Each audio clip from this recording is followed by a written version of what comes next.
Assalamualaikum warahmatullahi wabarakatuh. Waalaikumsalam.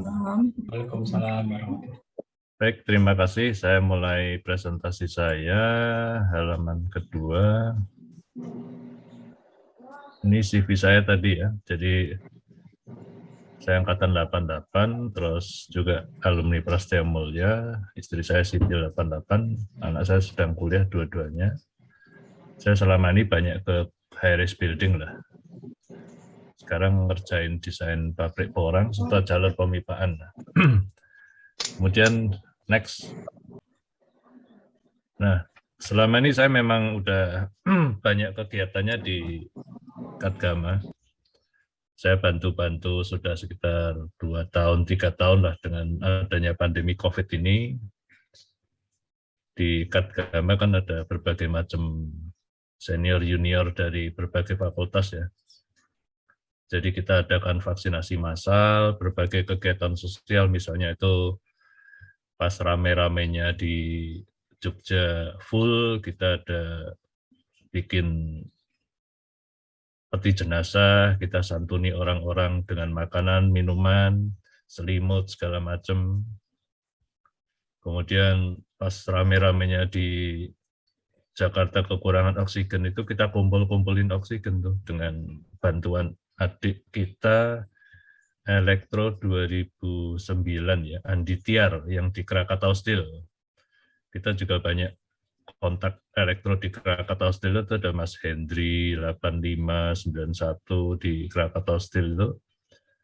Jadi kita kumpul-kumpulin oksigen dari rumah sakit serta perorangan. Kita kerjasama sama Krakatau Steel, kita dapat oksigen gratis lah. Terus kita bagi lagi ke mereka, kita balikin ke mereka. Jadi ada di Serpong kilometer 7, Karangtengah kilometer 14, Cikampek kilometer 62, Ciawi sama Jagorawi. Nah itu tempat makan itu ya tujuan utamanya kan untuk kasih pekerjaan buat anak-anak yang putus sekolah, yatim piatu gitu kan. Jadi ya walaupun pandemi itu pendapatan tempat makan itu tinggal 20%, tetap kita pertahankan terus. Makanya besok saya kemarin-kemarin kan sebetulnya dengan memiliki tempat di sana untuk tempat ini, kegiatan kita di sana untuk rapat ini, jadi supaya tahu lah. Teman-teman nanti diharapkan kalau misalnya kantor punya acara, silahkan lihat pilihan menu, ya udahlah pakai teman sendiri gitu kan. Selain di Katgama, selain di Kagama, saya juga kebetulan aktif di SMA. SMA itu saya ngumpulin teman-teman di angkatan dari 65 sampai 2014. Itu saya kelola sekitar 7 grup WAG yang berbeda-beda, saya pisahkan berdasarkan profesi. Ada WAG medis, ada pengusaha, ada gitu kan. Jadi intinya linknya kita kemana-mana kita kedengaran lah untuk bisa networking ke sana kemari. Ya kalau lingkungan tempat tinggal saya juga sekedar ngurusin tempat ibadah bersama teman-teman tetangga. Sorry kalau ini jaringannya kami di Pamulang kurang bagus nih. Next, bisa minta tolong. Nah, tujuan saya itu menjadikan keluarga alumni kita yang makin guyup, rukun, dan migunani tumrap sesami. Karena dari pengalaman saya, kita itu mengadakan vaksinasi hampir 30.000 dosis ya. Itu ya kita galang teman-teman kita sesama kagama aja. Itu kemarin di Bukit Rivaria di Depok itu ya ketemu sama kedokteran gigi, ketemu sama sosial, ketemu sama kedokteran hewan, itu kan ya bantu-bantulah. Non gelar ekonomi juga ada, itu ya konco-konco dhewe kabeh. Kalau pengalaman saya, anggar nyambung UGM itu insya Allah relatif udah gampang lah, udah klik dengan sendirinya itu kan.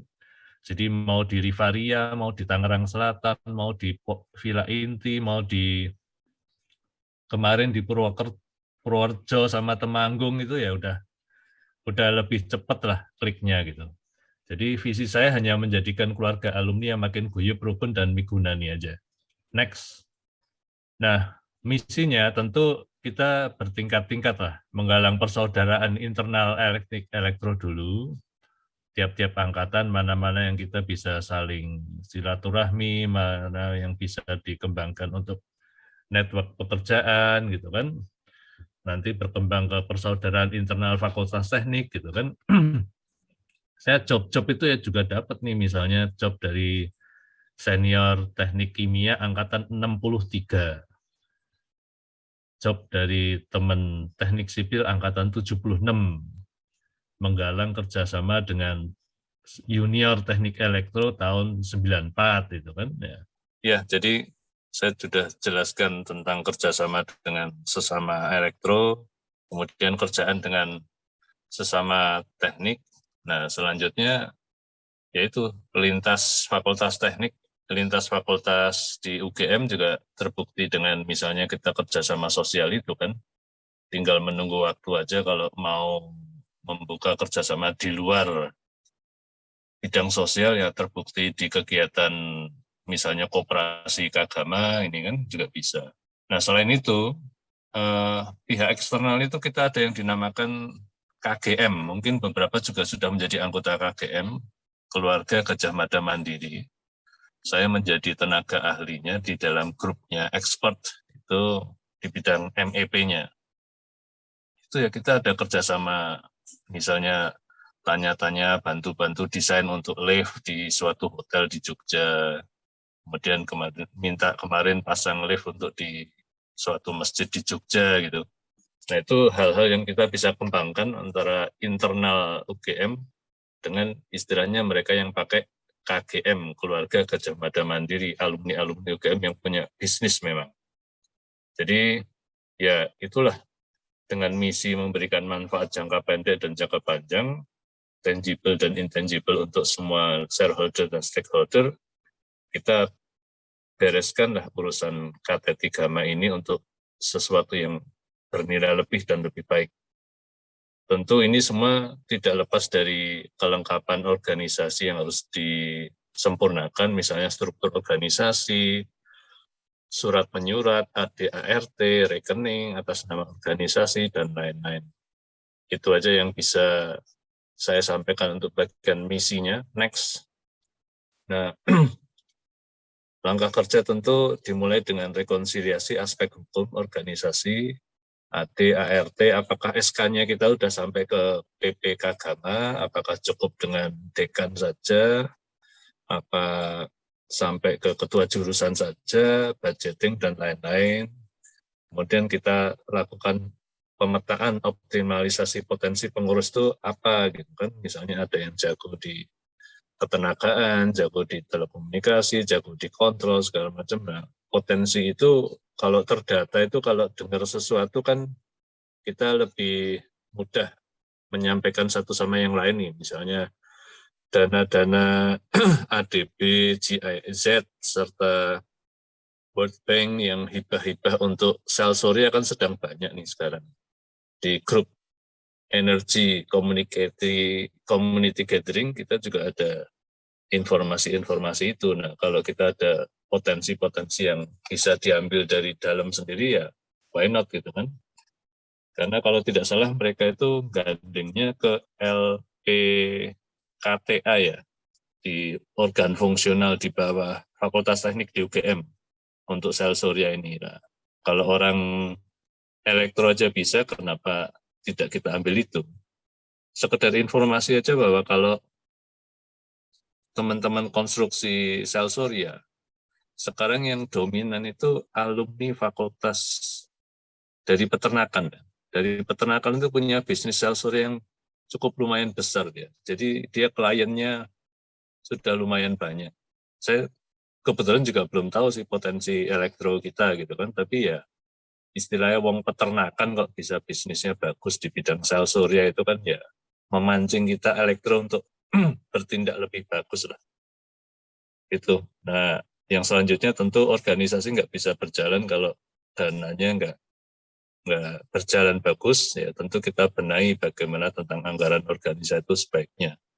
Apakah iuran rutin sekedar 10 ribuan aja, 5 ribuan, tapi rutin seluruh peserta, itu kan lumayan untuk langkah kerja kita ke depan.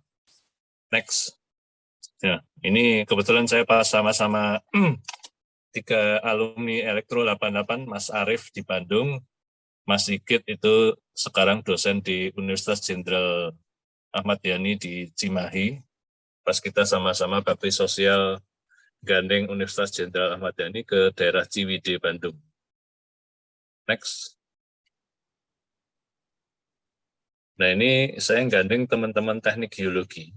Itu ada Ikatan Alumni Geologi Indonesia, Masyarakat Geologi Ekonomi Indonesia. Itu kita bakti sosial di daerah Villa Inti Persada. Itu ada geologi tahun 85, Mas Budi, dan lain-lain itu. Next. Dah, mungkin selesai ya. Jadi itu aja pemaparan kegiatan saya selama ini ya. Cuma sekedar bantu ada kegiatan sana sini ya. Kita kerjain sama-sama lah. Karena organisasi itu memang harus jalan sama-sama. Kita nggak bisa jalan sendirian. Itu aja pemaparan saya. Wabillahi taufiq wal hidayah. Wassalamualaikum warahmatullahi wabarakatuh. Terima kasih. Waalaikumsalam warahmatullahi wabarakatuh. Mas Adi. Terima kasih Bapak Adi atas penyampaian visi dan misinya.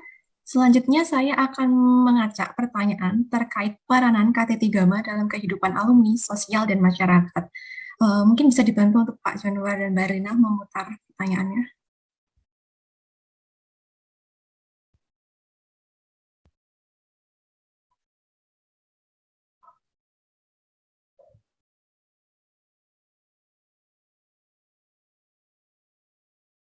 Baik, untuk Bapak Adi, pertanyaan seputar industri 4.0. Menurut Anda, bagaimana KTT Gama bisa memberikan impact kepada industri 4.0? Silakan Bapak Adi untuk menjawab. Baik.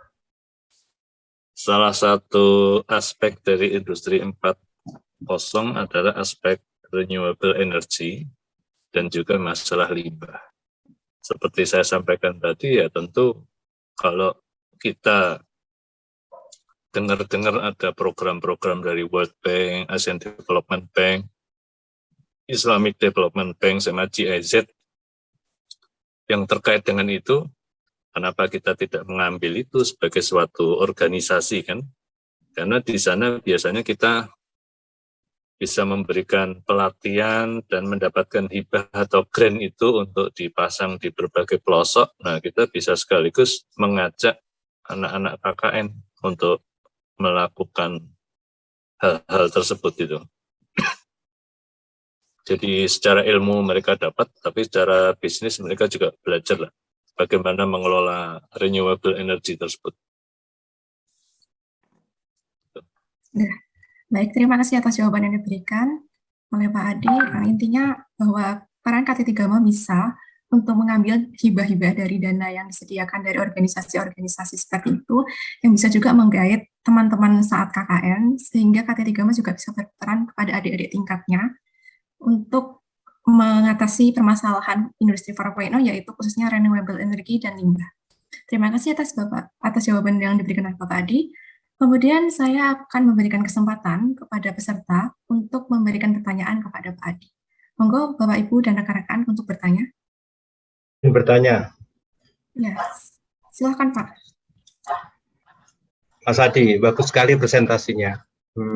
Sebagai alumni teknik elektro, apa pandangan kita, apa pandangan Mas Adi terhadap kontribusi teknik elektro UGM, TT Gama dalam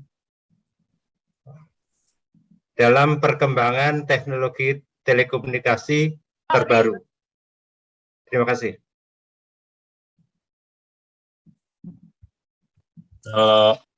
Baik, silakan perkembangan teknologi terbaru sih kita lihat bahwa teman-teman di bidang telekomunikasi di Telkomsel sama industri yang lain misalnya satelit, Pacific Satelit Nusantara serta Indosat itu kan juga cukup banyak yang berperan di situ ya.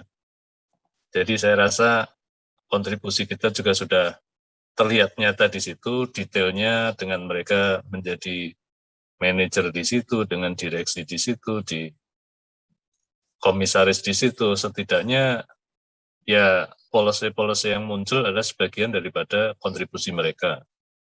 Tinggal detailnya apakah itu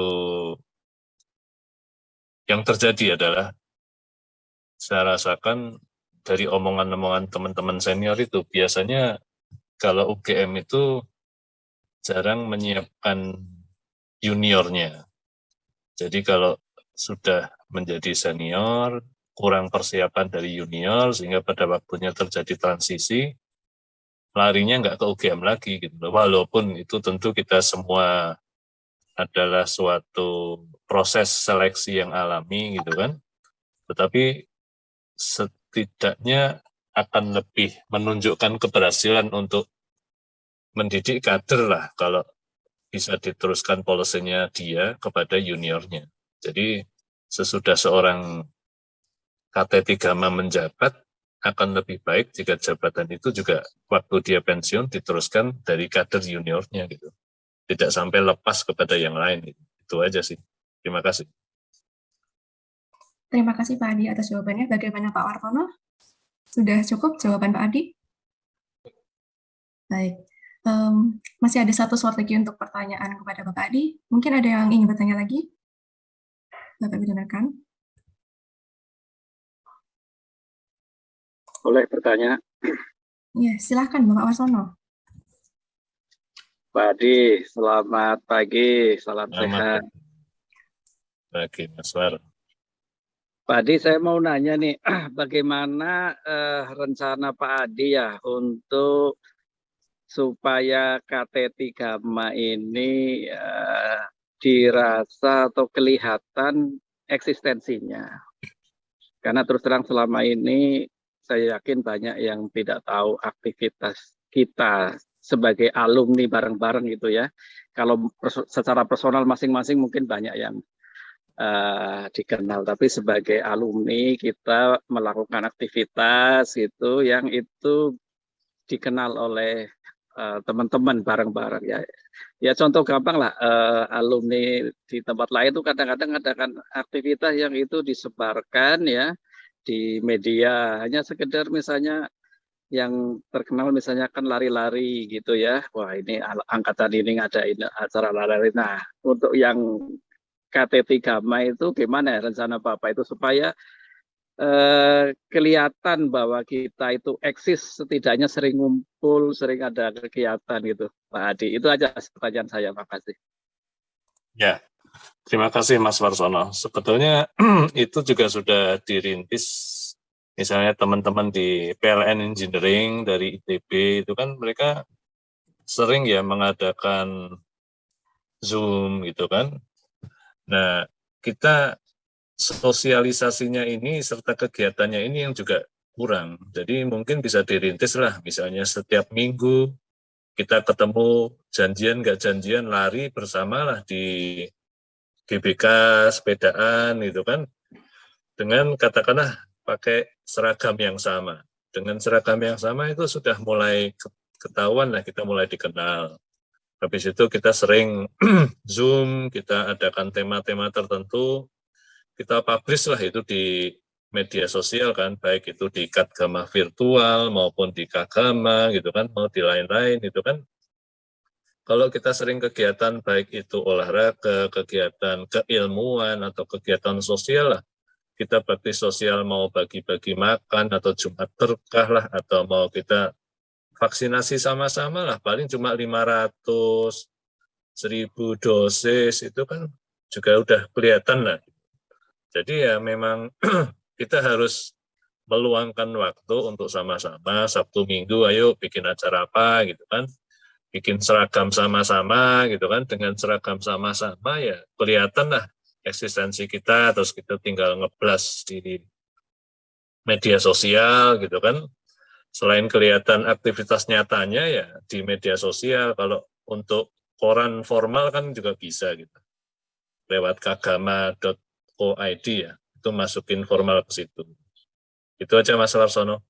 Itu dulu kita pernah singgung di grup elektro, ayo bikin seragam, ayo lari-lari di GBK, masuk dari sekian ratus orang alumni elektro di GBK bikin kaos satu aja nggak bisa dipakai. Lari-lari Sabtu Minggu di Senayan rame-rame kan lumayan, saling kenal lah.